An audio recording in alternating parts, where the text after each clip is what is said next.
Bienvenue dans cette édition de Mots et Écrits, votre programme qui rend hommage aux auteurs, aux écrivains, aux poètes et à leurs œuvres. Nous accueillons aujourd'hui Danielle Palmyre, coach, enseignante et aussi écrivaine. Son plus récent livre, La Voix de Colibri, raconte le parcours d'une jeune femme, Colibri, et les tragédies de sa vie. Mais le livre offre surtout une lueur d'espoir à ses lecteurs.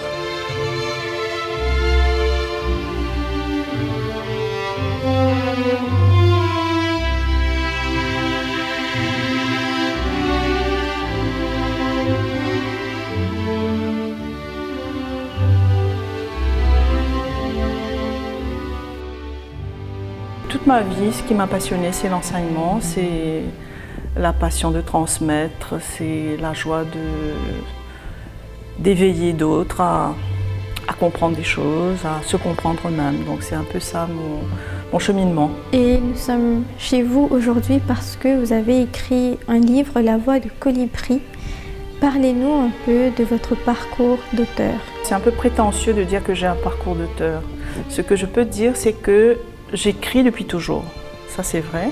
Depuis que je suis enfant, j'écris et j'écris sans cesse. J'écris la nuit, j'écris le jour, j'écris dans toutes sortes d'endroits, dans les jardins, tout le temps quand ça m'inspire. Donc j'ai toujours écrit et j'ai surtout écrit des poèmes. Donc j'ai un tas de poèmes dans mes cartons qui n'ont jamais été publiés, mais c'est pas important.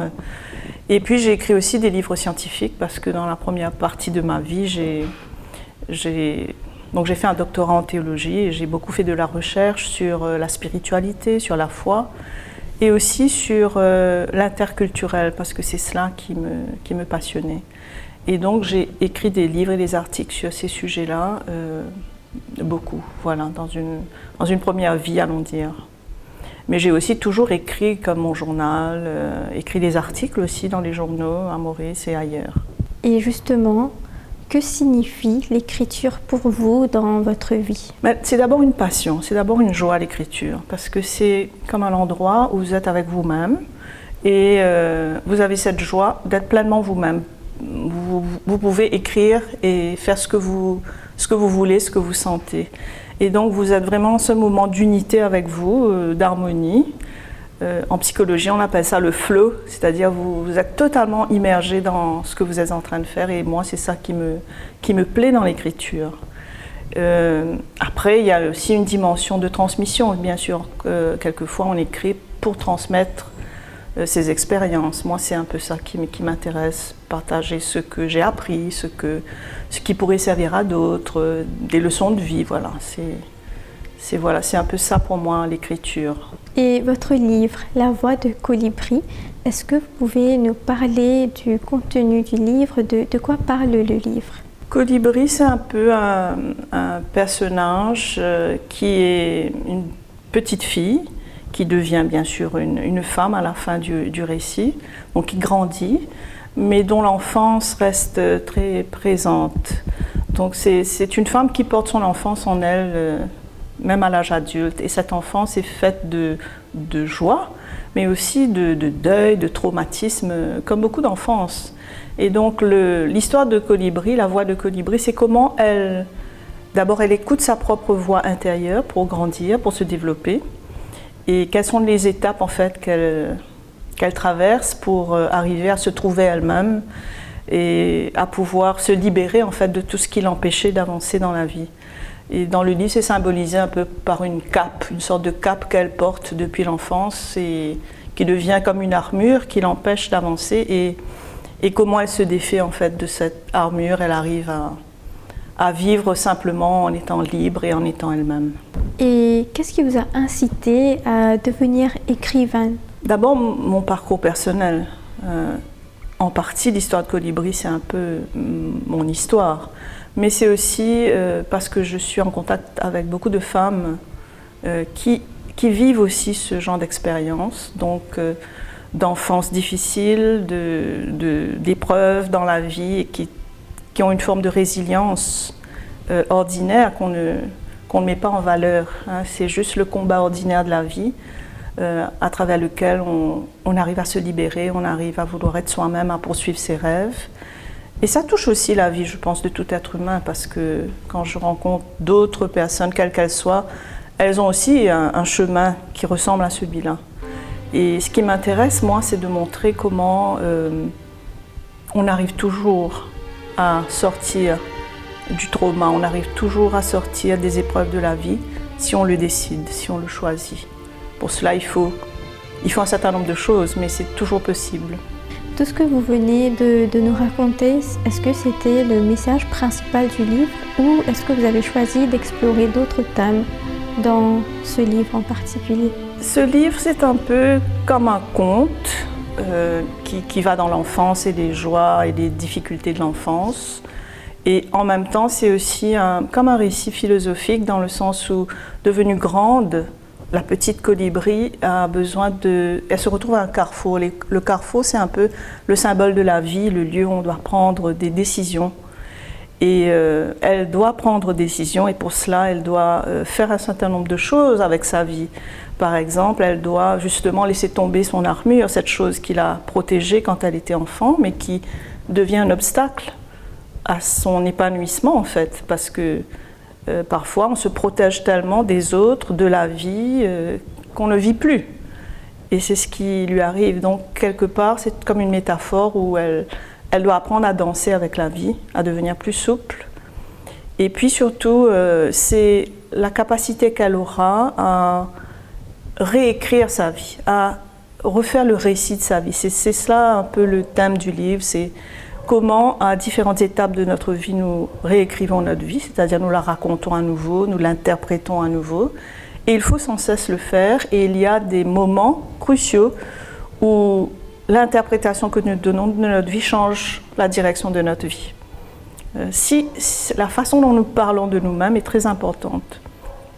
Si nous ne disons que des mauvaises choses de nous-mêmes et que nous croyons des mauvaises choses de nous-mêmes, nous nous limitons nous-mêmes et nous n'arrivons pas à vivre pleinement.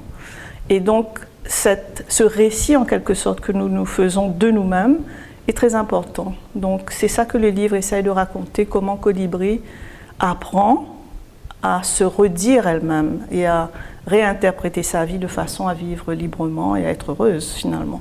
Et le personnage, le Colibri, votre protagoniste, est-ce qu'il y a une raison particulière derrière le choix même du nom? Est-ce que c'est une référence à l'oiseau? Oui, depuis que je suis très jeune, le colibri est un peu mon totem. C'est-à-dire que, je ne sais pas pourquoi, mais je me suis reconnue dans ce tout petit oiseau qui est vraiment minuscule, mais qui a une grande faculté. C'est un oiseau qui peut battre très vite des ailes. C'est l'oiseau le plus rapide en termes de battement d'ailes. Et aussi, c'est le seul oiseau qui peut voler à reculons. Et je ne sais pas pourquoi, mais ça m'a toujours fascinée. Et c'est un très bel oiseau aussi. Donc, colibri, c'est un peu comme un petit clin d'œil. C'est quelque chose de tout petit, presque d'insignifiant, mais qui a de grandes capacités. Pour moi, c'est un peu une métaphore de qui nous sommes, voilà, en tout cas de qui je suis. Mis à part l'oiseau, votre inspiration, votre personnage même, Colibri, est-ce que vous pouvez nous parler de cette personne? Qui est-elle dans le livre? Oui, d'abord, Colibri, c'était un de mes pseudonymes sous lesquels j'avais écrit mes premiers textes, mes premiers poèmes. Et donc, il m'a semblé que c'était intéressant de donner ce nom au personnage principal du livre. Donc, c'est d'abord une petite fille. Et c'est cela que j'ai voulu souligner. Colibri, c'est une petite fille. Et dans sa vie d'enfance, elle vit des expériences très fortes, elle ressent les choses qu'elle ne comprend pas, elle subit la vie et beaucoup d'épreuves. Elle perd sa mère, elle vit dans des circonstances assez difficiles. Et ce qui la rassure en fait dans sa vie d'enfant, c'est un arbre. C'est un arbre auquel elle s'identifie, qui lui donne de la force et qui va l'inspirer. Et tout au long de sa vie, elle avance, donc elle traverse ses épreuves et elle choisit de les affronter avec courage. Et tout à la fin du livre, il y a aussi cet arbre qui revient, qui est le symbole aussi de notre arbre généalogique, de nos ancêtres, de tous les gens qui habitent notre vie quelque part, et aussi cet arbre qui va porter du fruit, qui va lui donner beaucoup de joie. Et l'arbre est un symbole de la vie humaine. Dans beaucoup de cultures et de religions, l'arbre est un symbole de l'être humain. Et parfois, c'est l'arbre à l'envers même. Donc les racines en haut et les branches en bas. Mais c'est ce symbolisme de l'être humain qui grandit, qui se déploie et qui trouve le sens de sa vie, sa joie en grandissant, en produisant des fruits. Donc voilà, c'est un petit peu aussi ça, ce qui fait le lien entre l'enfance de Colibri et sa vie adulte et quand elle se découvre elle-même en tant qu'adulte. Et qu'espérez-vous que les lecteurs retiennent de votre livre? Je crois qu'au fond, le thème en fait que j'aborde dans ce livre, c'est le thème de l'identité, mais pas dans le sens souvent où on l'entend. C'est l'identité sous différentes facettes, c'est-à-dire au fond, qui sommes-nous? Comment est-ce que nous construisons notre propre identité, notre propre chemin? Et quel sens nous donnons à notre vie? C'est ça l'identité pour moi. Et bien sûr, il y a plusieurs couches. Il y a la dimension très personnelle, intime en tant que personne, comment nous voulons personnellement vivre notre vie. Et là, il y a aussi la question des héritages que nous avons reçus, les héritages culturels, religieux, ce que nous avons appris des autres, dans la famille, dans notre pays, dans le monde, parce que bon, le monde est un grand village maintenant. Donc c'est comment nous nous construisons à partir de tout cela. Et donc cette identité, elle est multiple. Et surtout, elle est flexible, c'est-à-dire qu'on est toujours en train de se construire jusqu'à la fin. Et c'est ça qui est important, c'est de continuer à réinterpréter sa vie, continuer à découvrir qui on est et à décider de qui on veut être. Et donc à prendre un peu en charge, à être responsable de sa propre vie et de qui nous voulons être et non pas être simplement le produit d'une famille, d'une société, d'un couple, je ne sais pas moi, que ce soit les autres qui définissent qui nous sommes. Donc c'est vraiment cela, c'est se construire, décider qui on veut être et avoir le courage de le faire. Et si vous aviez à vous définir vous-même, comment est-ce que vous le feriez? Ça, c'est très difficile de se définir soi-même. Je ne sais pas, je suis un être humain, je crois avant tout. Et je suis surtout une personne qui cherche le sens, qui cherche aussi à comprendre les autres, à me comprendre moi-même et à comprendre les autres. Et je crois que c'est ça, au fond, le fond de ma vie, c'est chercher le sens des choses et aussi m'ouvrir à apprendre le plus possible. J'ai toujours eu cet esprit curieux et je veux continuer à être curieuse jusqu'à la fin, c'est-à-dire au fond à toujours être en état d'apprentissage, à ne jamais croire que je sais, que je n'ai rien à apprendre de personne. Et je trouve qu'on a toujours quelque chose à apprendre de quelqu'un d'autre et c'est ça qui est passionnant, je trouve, dans la vie. En tant que coach pour adultes, justement, est-ce que vous pensez que l'écriture, tenir un journal ou autre sorte d'écriture, est-ce que vous pensez que ça peut aider les personnes à se sentir plus en confiance en soi? Nous savons, il y a eu des études psychologiques qui montrent, et il y a des courants psychologiques qui utilisent l'écriture comme un moyen thérapeutique. En tout cas, pour moi, ça a été, même sans connaître rien de la psychologie, depuis que je suis jeune, je pratique l'écriture un peu sous cette forme-là, comme aussi moyen thérapeutique.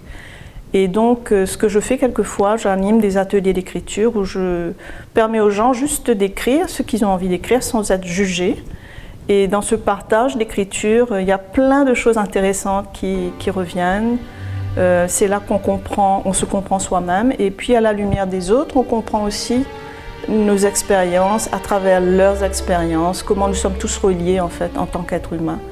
Et l'écriture joue un rôle très important parce qu'elle permet de mettre des mots d'abord, d'identifier les choses, parce que beaucoup d'êtres humains vivent sans savoir ce qu'ils ressentent, par exemple. Ils ne savent pas nommer les émotions qu'ils portent en eux, par exemple. Vous demandez à quelqu'un qu'est-ce que vous ressentez, vous dites juste je me sens bien. Pas capable de dire si c'est de la joie, la tristesse, l'apaisement, l'agacement. Voilà. Donc devenir plus précis dans la compréhension de soi-même, mettre des mots sur ce qu'on vit. Et aussi en mettant des mots, écrire ce récit de nous-mêmes justement. Et en le faisant, guérir des choses de notre mémoire, trouver d'autres manières d'interpréter notre vie et vivre mieux. Voilà, c'est ça un peu l'aspect thérapeutique de l'écriture et très souvent, moi j'encourage les gens à s'écrire des lettres par exemple ou à écrire à la petite fille ou au petit garçon qu'ils ont été, ou écrire un journal. Voilà, il y a plein de formes d'écriture et il faut y aller, écrire des poèmes. Il faut y aller selon sa passion, selon ses goûts. Parlant de passion, en regardant autour de vous, dans votre maison, on réalise que vous aimez beaucoup l'art. On voit beaucoup de petites pièces de peinture. Est-ce que vous pouvez nous raconter cette passion, cet amour que vous avez pour l'art? Ah oui, j'aime beaucoup les livres d'abord. Donc j'expose aussi les livres comme des objets d'art quelquefois. Les livres que j'aime bien. J'aime mettre en valeur des petits artisans ou des peintres. Par exemple, j'ai un petit tableau de Rodrigue, d'un peintre rodriguais qui me plaît. Ça me rappelle aussi des bons souvenirs. Et puis il y a beaucoup d'objets chez moi. La plupart des objets, ce sont des signes d'amitié.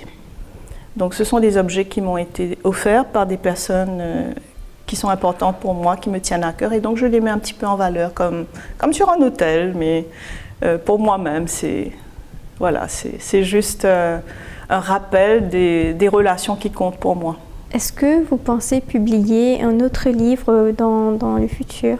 J'ai un autre livre en tête. Disons que La Voix de Colibri, c'était comme un galop d'essai. C'était quelque chose que j'avais envie d'écrire pour le plaisir d'écrire et de partager quelques-unes de mes pensées. Mais j'ai un autre livre en tête qui est plus des mémoires, ou je ne sais pas trop comment appeler ça, un récit en fait du parcours que j'ai vécu. Je suis née dans les années 50, donc j'ai quand même une expérience de vie derrière moi, et j'ai vécu dans une île Maurice qui s'est transformée beaucoup durant toutes ces années. Et j'aimerais transmettre quelque chose de ce que cela fait de vivre ici, comment cela a amené ma réflexion sur l'identité, sur l'interculturel, sur ce qui fait notre humanité commune, malgré tout ce que l'on dit qui nous divise et qui nous sépare. Nous sommes différents, oui, même dans une même famille, nous sommes tous différents les uns des autres, mais il y a en nous beaucoup de choses qui nous connectent les uns aux autres, qui nous lient. Et c'est un peu cela que j'aimerais transmettre comme des choses que j'ai apprises sur la vie et que j'ai envie de transmettre à mes petites filles ou plus largement. Donc c'est là-dessus que je suis en train de travailler. Mais ça, c'est une œuvre qui prendra un peu plus de temps. Et finalement, en tant que coach, en tant que personne qui côtoie beaucoup les adultes, les jeunes, les moins jeunes, est-ce que vous avez un conseil ou deux à donner à des personnes qui souhaitent se lancer dans l'écriture? Oula, ça je crois que je n'ai pas de conseil, parce que moi je considère l'écriture comme quelque chose de très personnel. C'est un acte très personnel. Ce que je peux dire, c'est que j'encourage à écrire. Écrivez. Même si vous écrivez ce que vous écrivez, vous jugez que c'est pas bien, que c'est pas ce que vous vouliez écrire. Écrivez, continuez à écrire, exprimez-vous. Apprenez si vous voulez suivre des ateliers d'écriture. On peut apprendre à écrire des choses, mais surtout l'essentiel, c'est d'écouter cette voix intérieure qui est en vous. C'est ça votre passion, c'est ça votre vocation quelque part, c'est cette voix qui vous guide dans la vie. Et c'est ça qu'il faut écouter. Et en fait, c'est quand on écoute cette voix et qu'on écrit ce que cette voix nous dit, c'est là qu'on est au mieux de soi-même. Voilà. Et c'est ça, je crois, le plus important, c'est d'être soi-même et d'écouter cette voix intérieure et d'écrire ce qu'elle nous inspire en fait.